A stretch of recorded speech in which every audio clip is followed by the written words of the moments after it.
sorry, I haven't been following the updates for a while. That's all right. Will there be an update about ADR? Will we change or move to stay the same?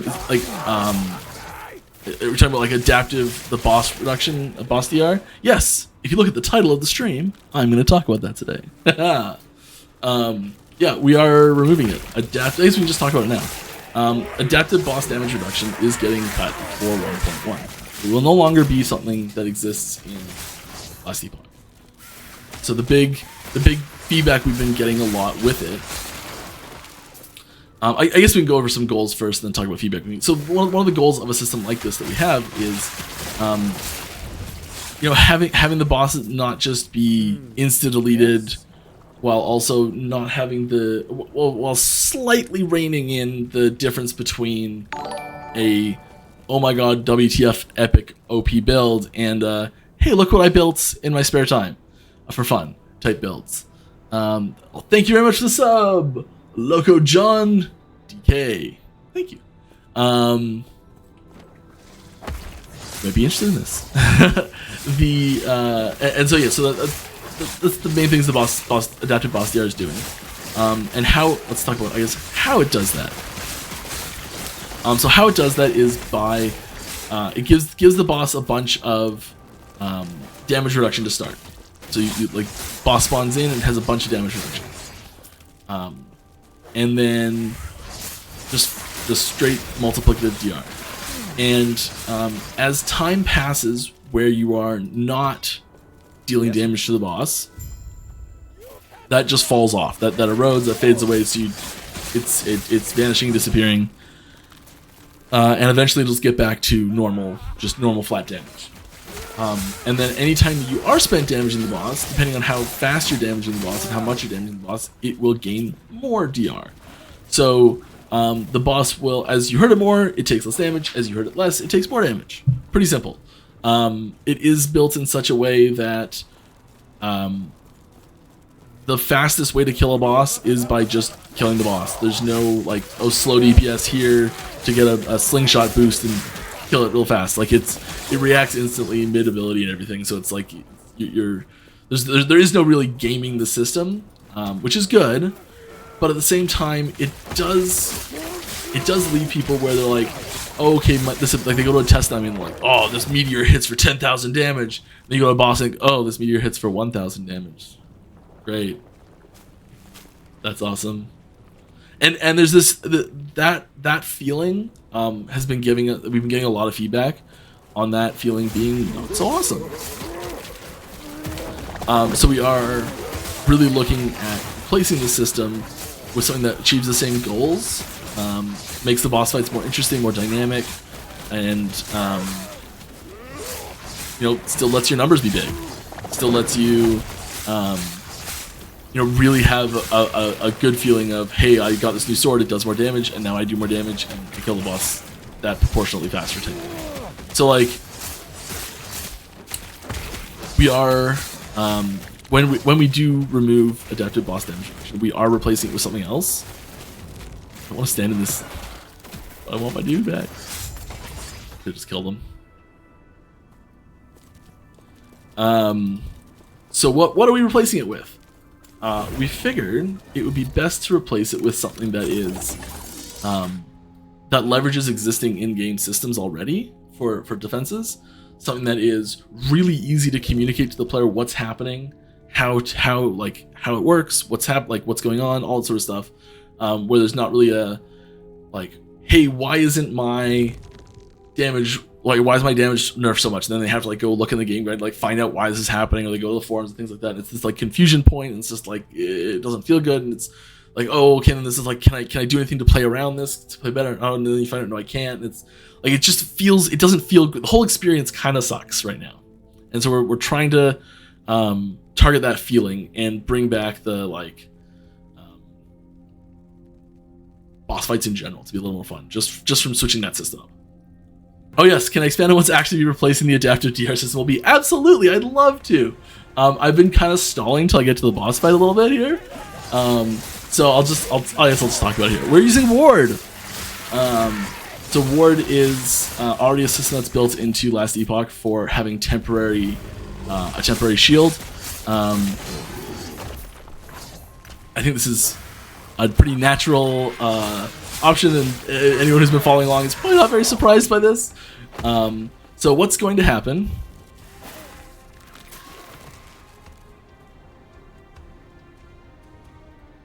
They're not showing up.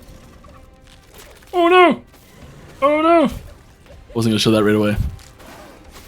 That was the little video I've got. There it goes.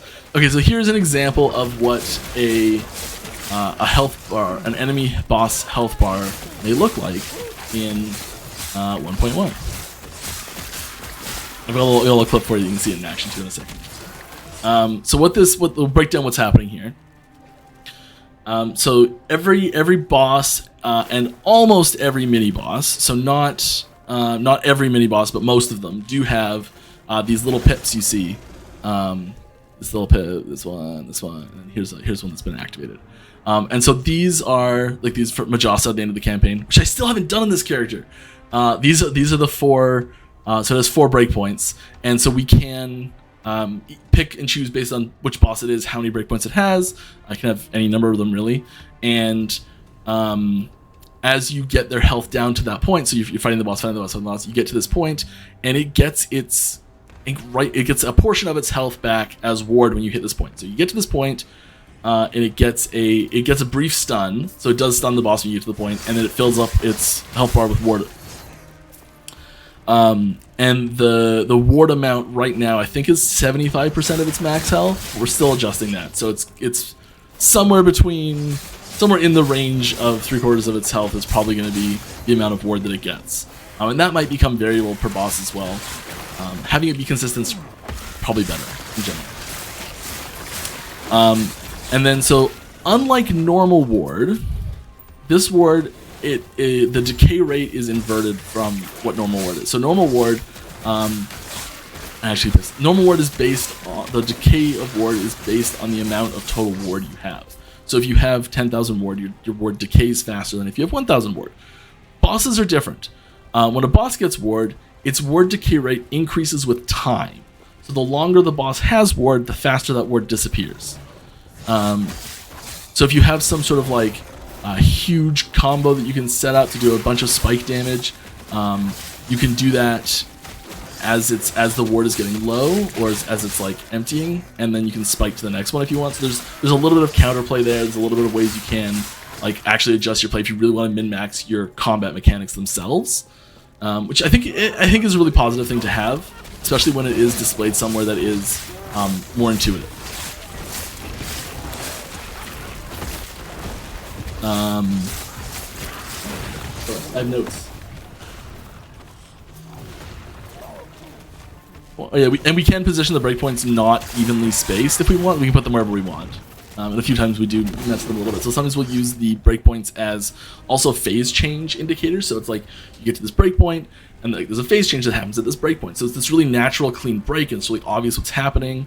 And then 5 decay rate increases with time.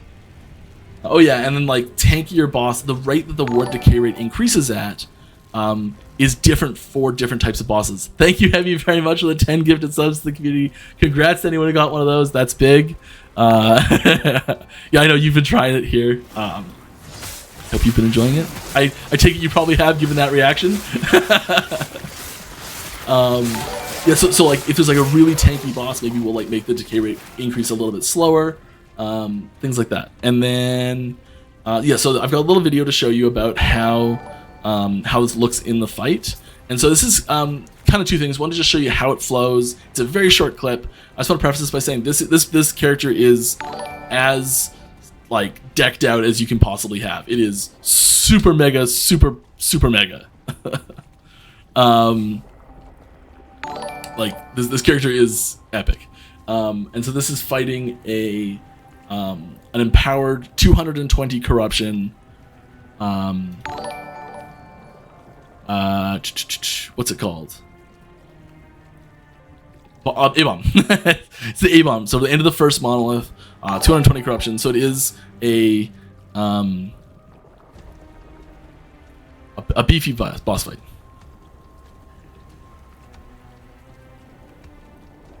if this is playing audio or not.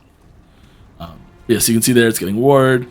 Next point, it's getting the ward. There you go. So yeah, this is extremely buff character.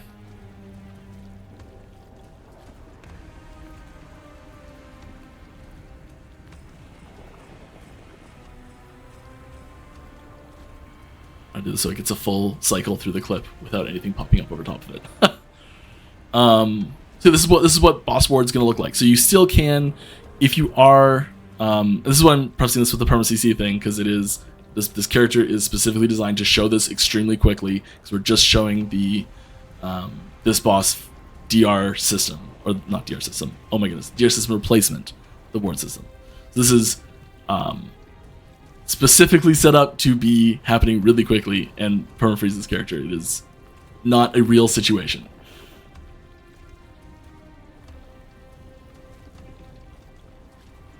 Cool. All right, now I'm sure there's a bunch of questions on that. Let's answer some of those. Does the ward decay? The ward does decay. The ward decays naturally, just like ward normally decays, and then as time goes on, it decays faster and faster. So you get a this is where you get that like slight normalization effect. So builds that are doing a little bit less damage overall will get to catch up a tiny bit in this sense. It's not like a huge shift, but it's just like it's a tiny little bit of normalization that happens. But if you've got the deeps, just push through. Alright, assuming you have a build that can theoretically break multiple thresholds, should have been watching the screen a little bit. I.e. an attack on the boss could get it a second ward breakpoint. Would it gain 2 instances of the ward?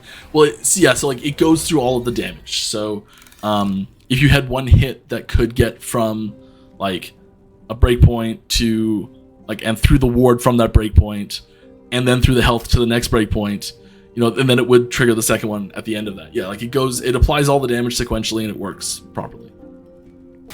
Can you describe the process of actually fighting the Pinnacle boss? Not so much, probably not. Like, where is it? Do you need mats for it? Are there different corruption levels for it, etc.? Okay, so I can answer like one and a bit of those questions. So where is it?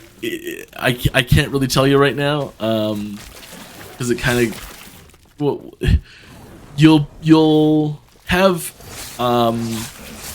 like you'll once it's unlocked, you'll have easy access to it. Like it's not there's no like trek to get there from a waypoint or something. Like there's a waypoint like right outside the door, and it's like there's the door is like right outside another waypoint that you probably already have unlocked type thing. Like so it's not it's not out of the way. So yeah, physical access is easy. You do have to unlock it via a process of some other things that lead up to it. So you have to unlock it. Once it's unlocked, very easy to do. And the way you unlock it is right on the normal path. So like you're not going super far out of the way to find it. It's like it's smooth. I don't know how to. There's probably a term for this. It flows nicely. It's natural. What else? What else is in here?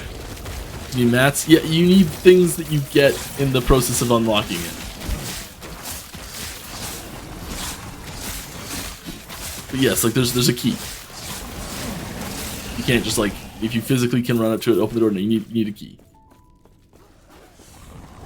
And are there different corruption levels for it? No. So this is a static difficulty content. So what this means is no matter what level you are, no matter what your corruption is, no matter where you are in the game, no matter what you do, the boss fight's the same for everyone. It's the same difficulty. It's the same moveset. It is static difficulty content. There's a lot going on in the fight.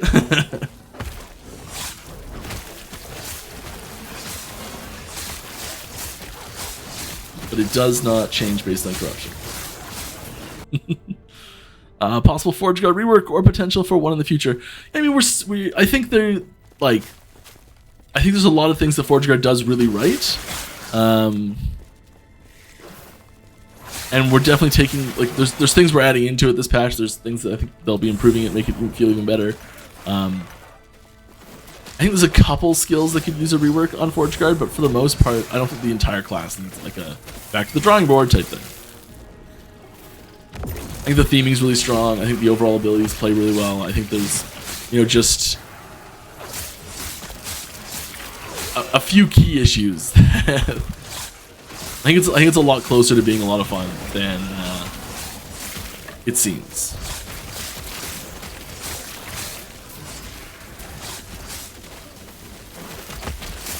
There's definitely some tech that's missing to make it really shiny.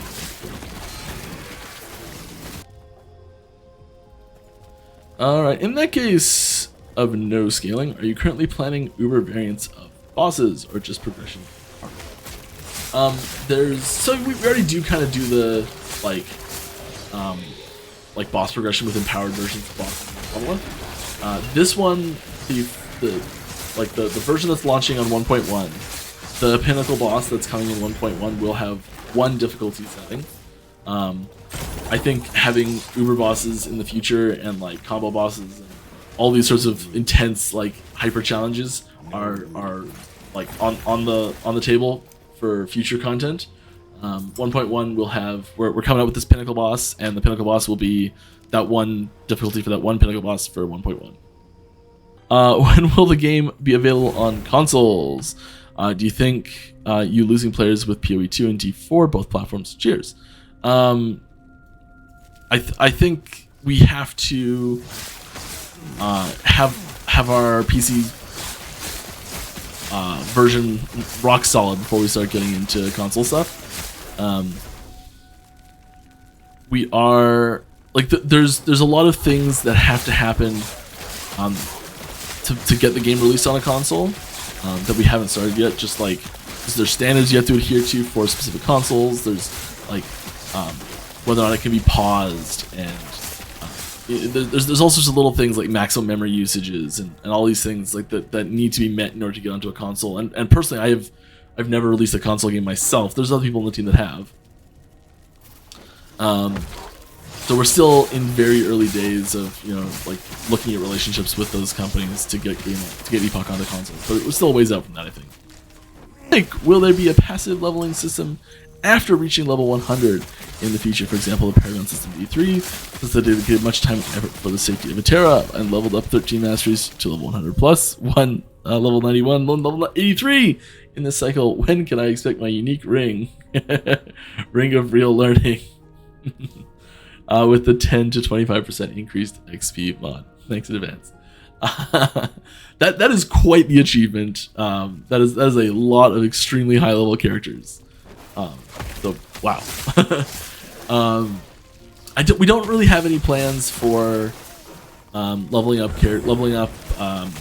like a D3 Paragon style system. Characters hitting max level is we really view that as an achievement unto itself. Just one character hitting max level. So it's not something that we're really expecting most players to do, and because of that, locking a system behind it doesn't really make a lot of sense. We do want there to be like endgame farming systems, like endgame. I don't remember the wrong word, but like a system where you can progress, keep progressing behind the scenes, like through endgame, and have it be exciting and interesting. The way the passive system works inherently, it becomes less and less exciting to get passive points as you put points in once you get past around level 75, 80-ish. And we're really happy with how the passive system is working and what it's bringing to the table. But because of how it's linked to level and all that, having a system that gets tied, a passive progression system. And oh my goodness, stumbling so much on this. I'm trying to say is factions. That's where I'm going with all this. I'm trying to say factions in a really long-winded way.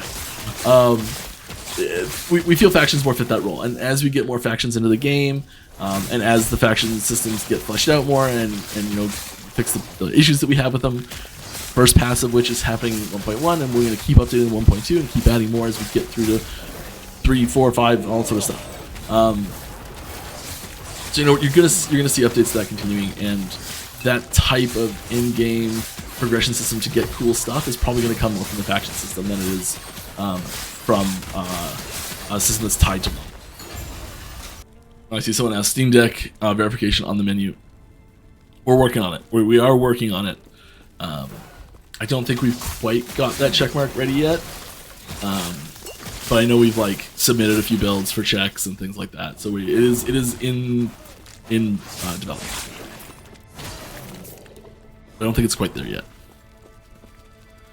With regards to factions, based on what you just said, will future factions be attainable alongside the current two, or is it intended that you only ever affiliated with one at a time? We do intend that you will obtain and track multiple factions simultaneously. This is something we've talked about before, but I think only on stream, so I'm not surprised that it's not just everywhere. But like, here's the diagram I usually draw. So like, if you've got the one box of you got AMG and you got COF, and then and you have to pick one of those two, and they're mutually exclusive. And then maybe you've got another one over here that's like RPR1, and you've got here that's like FG3, and they're mutually exclusive with each other. I'm just putting random things in here. Please don't try and figure out what that is, because I don't know. And then maybe you've even got another one in here that's like HBG4. I don't know. And so like you can pick like, I'm gonna be you come through and you're like, okay, well I'm gonna play COF, and I'm gonna play PG1, I'm gonna play, and you get this one as well. So you like get all three of these, and you track them all individually, and you're like, oh, okay, well I actually don't want COF, I'm gonna switch over to this one, that's fine. And like they all exist in their own like little ecosystems almost. Are you nerfing overpowering items like Twisted Heart? Are you nerfing overpowered build archetype items, Frostbite Shackles and Snowdrifts? I don't have any specific details on what's getting nerfed or buffed. I will say that there is there's tons of nerfs and buffs all over the place.